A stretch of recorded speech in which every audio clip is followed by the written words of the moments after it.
Hello, I'm Fabian Hemmert and I work as a professor of interface design here in beautiful Wuppertal. Kann man das so sagen? Here in Wuppertal. In this project, Powers in Play, our students created board games that turn politics into games. And it was funded by the Federal Foreign Office.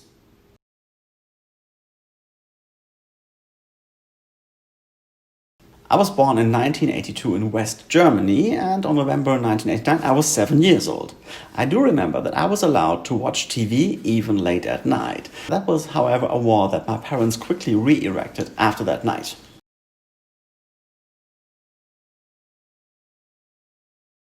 I wanted to become a magician.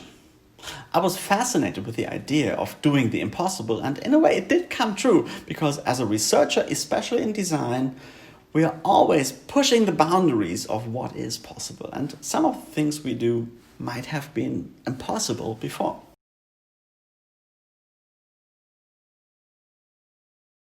It's the wall that separates kids and teenagers from politics. And there is even a writing on that wall, and it says, "Hey kids, politics are complicated and boring and you have nothing to say anyway." And that is the wall we wanted to break, and I think we figured it out.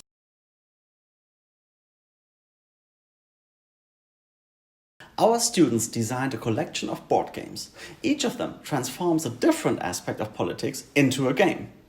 There is a discussion game for 27 players which have to come to a unison conclusion. There is a fake news werewolf-style game. There are opinion games in which you have to come to a yes or no for things that don't allow for yes or no. There are connection games, there are energy and climate games.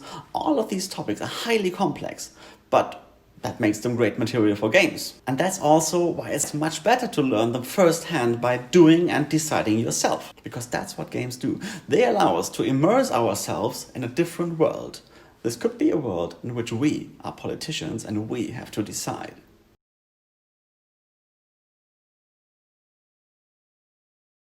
In a democracy, by definition, everybody is a politician. But we don't feel that in our everyday lives. We often also don't have much empathy for people working in politics. Powers in Play changes that. Initially, we wanted to produce a couple of 100 pieces for some of the games. But then Corona came along and we couldn't even use the university's workshop for building prototypes. Everybody had to stay at home. We looked around and we saw, we all have a printer. So we decided to turn every game, originally designed as a physical manufactured game, into a print and play version. That is a PDF document you can download, you cut out all the pieces, all the cards, all the material, and you're good to go. You can play. And that's great because now everybody, every parent, every school teacher in politics class can download and print and play the games with the kids.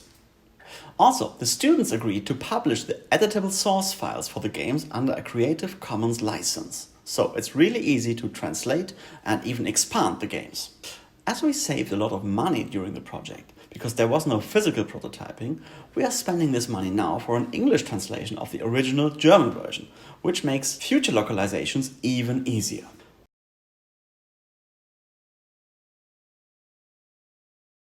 For me, this project is a great example of using technology, open source material on a website that enables everybody to print and play games which foster our understanding of democracy for our humanness' sake. But if we look around ourselves in the world, it's easy to see that we're not there yet, and that too often technology undermines our relationships to others and to ourselves. I have way too many ideas. My strategy at night, and they rather don't keep me up at night, but they wake me up at night, is to write them down so I know that I won't forget them, and I go through all ideas every week.